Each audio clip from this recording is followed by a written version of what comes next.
सरकार लाउबाली क़द्दसल्लाहु ताला सिर्रहु अज़ीज़ के दूसरे साहिबजादे हज़रत सरकार सैयदना सैयद शाह मूसा क़ादरी बीजापुरी क़द्दसल्लाहु ताला सिर्रहु अज़ीज़ हैं, जिनके अहवाल बयान करने के लिए हज़रत सरकार सैयदना ग़ुलाम अली शाह क़ादरी क़द्दसल्लाहु ताला सिर्रहु अज़ीज़ ने इस तरह उन्वान लिखा है। हज़रत ख़ुतबे उरफ़ा ज़ुब्दे शुरफ़ा मज़हर आयात हक़ अफ़ज़लुत तारीकीन सुल्तानुल मुहक़्क़िक़ीन सैयदी व मौलाई हज़रत सैयद शाह मूसा क़ादरी रहमतुल्लाहि अलैहि व जअलनल्लाहु तआला मिन तवाबिइही। हज़रत ग़ुलाम अली शाह क़ादरी क़द्दसल्लाहु ताला सिर्रहु अज़ीज़ लिखते हैं कि साहिब लताइफ़ क़ादरी हैं, साहिब लताइफ़ुल लतीफ़ साहिब लताइफ़ क़ादरी के हवाले से लिखते हैं कि हज़रत सैयद शाह मूसा क़ादरी सरकार लाउबाली क़द्दसल्लाहु ताला सिर्रहु अज़ीज़ के दूसरे साहिबजादे हैं, जो बाहयात रहे उनमें से दूसरे साहिबजादे हैं। जब शिकम मादर से तवल्लुद हुए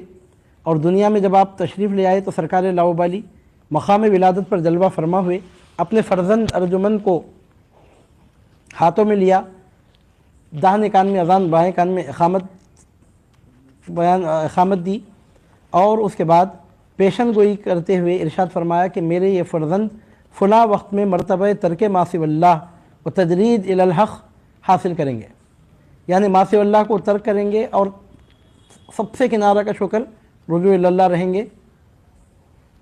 सरकार लाउबाली क़द्दसल्लाहु ताला सिर्रहु अज़ीज़ ने पेशन गोई फरमाई थी। वक्त आने पर वो पेशन गोई हर्फ बहर्फ पूरी हुई और वक्त आने पर आपका लक़ब अफ़ज़लुत तारीकीन हो गया, यानी दुनिया को तर्क करने वालों में आपका मक़ाम इंतहाई बुलंद है। हज़रत सैयदना सैयद शाह मूसा क़ादरी क़द्दसल्लाहु ताला सिर्रहु अज़ीज़ की उम्र जब 15 साल की हो गई तो आपने अपने वालिद माजिद के हाथ पर सिलसिले क़ादरिया आलिया में बैत फरमाई। सरकार लाउबाली ने आपको दाखिल सिलसिला फरमाकर इरशाद फरमाया कि मेरे फ़र्जंद सैयद मूसा को मेरे हाथ से ये बैत बहुत काफ़ी है।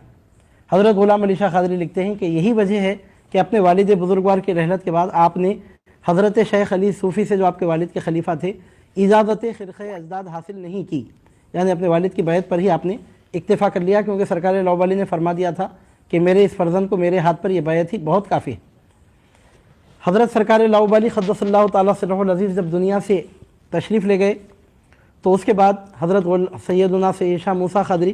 क़द्दसल्लाहु ताला सिर्रहु अज़ीज़ ग़ल्बे इश्क़ और जज़्बे इलाही में करनूल से निकलकर बीजापुर की तरफ मुतवज्जह हुए। बताया जाता है कि एक मरतबा आप अपने वालिद माजिद की खानक़ाह में बैठे हुए थे कि अचानक उठे और बग़ैर कोई चीज़ साथ लिए के और बग़ैर किसी तैयारी के आपने बीजापुर की तरफ सफ़र इख्तियार फरमाया। खानक़ाह से उठे और अचानक इस तरह सफ़र इख्तियार फरमाया कि घर से कोई चीज़ अपने साथ नहीं ली। जाते जाते रास्ते में हिंदरी नदी के पास, जो आबादी से बिल्कुल क़रीब है, आए, वज़ू करने के लिए रुके। जब दरियाए हिंदरी में आप वज़ू फरमा रहे थे तो वज़ू करते करते आपके दिल में ये बात आई कि मैं इस तरह तने तनहा घर से निकल कर जा रहा हूँ कि अपने वालिद की कोई निशानी, कोई चीज़ साथ नहीं ली, यहाँ तक कि अपने अजदाद का शजरा तक साथ नहीं है। ये बात आप दिल में सोच ही रहे थे। क्या देखते हैं कि एक कागज़ दरियाए हिंदरी की लहर में बहता हुआ नज़र आ रहा है। आपने हाथ बढ़ाकर उस कागज़ को उठाया तो क्या देखते हैं कि शजरा अजदाद है, जो आपके पिदर बुजुर्गवार ने आपको मरहमत फरमाया था। आपने बोसा देकर उसको सर पर रख लिया और कोई चीज़ साथ नहीं थी, सिर्फ शजरा अपने साथ लेकर बीजापुर की जानिब आप रवाना हुए।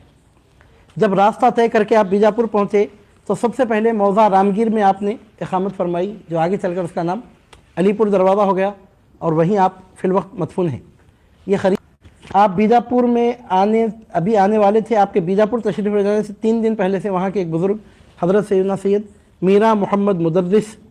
शुत्तारी क़द्दसल्लाहु ताला सिर्रहु अज़ीज़ आपके बीजापुर तशरीफ़ ले जाने से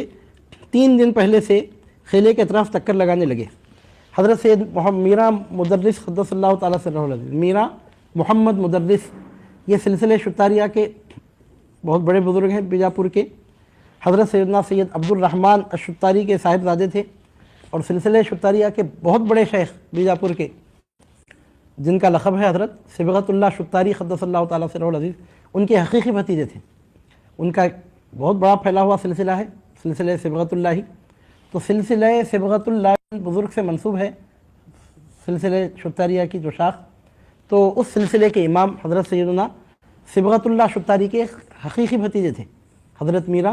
سید محمد مدرس ابن سید عبدالرحمن الشطاری، جو حضرت صبغت اللہ نائب رسول اللہ شطاری رحمہ اللہ کے حقیقی بھتیجے تھے۔ سرکار موسیٰ قادری کے بیجاپور تشریف لانے سے 3 دن پہلے سے حضرت میرا محمد مدرس قلعے کے اطراف چکر لگانے لگے اور فرمایا کرتے، یاراں میرا عظیم نواح بوئے حضرت غوث العظم می آیت، یعنی دوستو مجھے اس جانب سے حضرت غوث اعظم رضی اللہ تعالیٰ عنہ کی بو آ رہی ہے۔ حالانکہ ابھی آپ کے تشریف لے جانے میں 3 دن کا عرصہ باقی تھا، ادھر میرا محمد مدرس کو شمیم غوثیت محسوس ہونے لگی، حضور پیرانی پیر کی خوشبو آپ کے کام و دہن کو سرفراز فرمانے لگی۔ چنانچہ دیوانہ وار آپ بیجاپور کے قلعے کے اطراف گھومنے لگے اور لوگوں سے فرماتے کہ یاراں میرا عظیم نواح بوئے حضرت غوث العظم می آیت، دوستو مجھے اس جانب سے حضرت غوث اعظم رضی اللہ تعالیٰ عنہ کی بو آ رہی ہے۔ حضرت میرا سید محمد مدرس نے بالآخر اپنے صاحبزادگان شاہ زین الدین اور شاہ عبد الرحمن ثانی سے فرمایا کہ فلاں ہندو کے مکان کو جاؤ، وہاں ایک سید اعلیٰ نسب حضرت غوث اعظم کی اولاد سے آئے ہوئے ہیں، ان سے ملاقات کرنا اور ان سے درخواست کرنا کہ ہمارے پاس تشریف لائیں۔ الغرض حضرت میرا محمد مدرس کے دونوں صاحبزادے شاہ زین الدین شطاری، شاہ عبد الرحمن ثانی شطاری، یہ دونوں سرکار موسیٰ قادری کی خدمت میں حاضر ہونے کے ارادے سے نکلے کہ آپ کو اپنے والد ماجد کے پاس بلا کے لائیں۔ صاحبزادے ابھی راستے ہی میں تھے کہ حضرت افضل التارکین سرکار موسیٰ قادری ان کو راستے میں مل گئے اور آپ نے فرمایا کہ میں خود میرا سید محمد مدرس کے پاس آنے کے لیے نکلا ہوں۔ بہرحال راستے ہی میں مل گئے اور اس طرح جوش و خروش سے استقبال کر کے حضرت میرا محمد مدرس کے صاحبزادے آپ کو حضرت میرا محمد مدرس کے پاس لے گئے۔ حضرت میرا محمد مدرس قدس اللہ تعالیٰ سرہ العزیز نے بعد مصافحہ و معانقہ آپ کو اپنے ساتھ اپنے حجرے خاص میں آنے کی درخواست کی، آپ کو اپنے حجرے میں لے گئے اور حجرے کا دروازہ بند کر لیا۔ حضرت سید عبد الرحمن جو حضرت میرا محمد مدرس کے صاحبزادے فرماتے ہیں کہ 3 روز تک دروازہ نہ کھلا اور تین دن تک دونوں بزرگ حجرے ہی میں اندر رہے۔ وہ فرماتے ہیں، حضرت عبد الرحمن شطاری فرماتے ہیں کہ 3 دن تک میں حجرے کے دروازے پر کھڑا رہا، لیکن نہ وہ باہر نکلے نہ یہ باہر نکلے۔ 3 دن کے بعد دروازہ کھلا تو یہ دونوں بزرگ باہر نکلے۔ سبحان اللہ، عجیب واقعہ دیکھنے میں آیا جس کو ضبط تحریر میں نہیں لایا جا سکتا۔ میرا مدرس کے صاحبزادے حضرت سید عبد الرحمن فرماتے ہیں، میں نے اپنے چشم سر سے دیکھا کہ اس وقت دونوں حضرات ایک ہی شکل و صورت اور ایک ہی جسامت کے ہو گئے ہیں، اور میں ان کا فرزند ہونے کے باوجود یہ پہچان نہیں سکتا تھا کہ ان دونوں میں سے میرے والد کون ہیں۔ ہرچند میں نے تجسس کیا کہ ان دونوں میں میرے والد بزرگوار کون ہیں، لیکن میں نہ پہچان سکا۔ بقول حضرت امیر خسرو،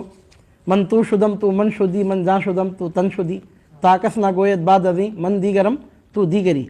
میں تو ہو گیا ہوں تو میں ہو گیا ہے، میں جان ہو گیا ہوں میں تن ہو گیا ہوں تو جان ہو گیا ہے، تاکہ کوئی آگے چل کر یہ نہ کہہ سکے کہ تو کوئی اور ہے میں کوئی اور ہوں۔ حضرت عبد الرحمن شطاری فرماتے ہیں کہ میں غرق حیرت تھا، بالآخر غور کرنے کے بعد پتہ چلا کہ حضرت میرا مدرس کون ہے، یعنی سرکار موسیٰ قادری نے آداب مشیخت بجا لائے، میرے پدر بزرگوار سے نعمت فیض شطاریہ حاصل کی تھی، اور میرے والد ماجد نے ان سے سند اجازت قادریہ کی تجدید کی۔ دوسرے راوی کا بیان ہے کہ شاہ محمد کریم صاحب نے، جو حضرت سید محمد میرا مدرس کے چھوٹے فرزند تھے، فرمایا کہ دونوں حضرات جس وقت حجرے سے باہر تشریف لائے تو دونوں ایک رنگ و روپ میں نظر آئے، اور دونوں کا حلیہ ایک ہونے کی وجہ سے غلطی سے میں نے اپنے والد کے جوتے حضرت سید شاہ موسیٰ قادری کے قدموں کے سامنے رکھ دیے اور ان کے نالین غلطی سے اپنے والد کے سامنے رکھ دیے۔ دونوں حضرات نے تبسم فرمایا اور دونوں نے اپنے اپنے جوتے پہن لیے، تب پتہ چلا کہ میرا محمد مدرس کون ہے اور سرکار موسیٰ قادری کون ہے۔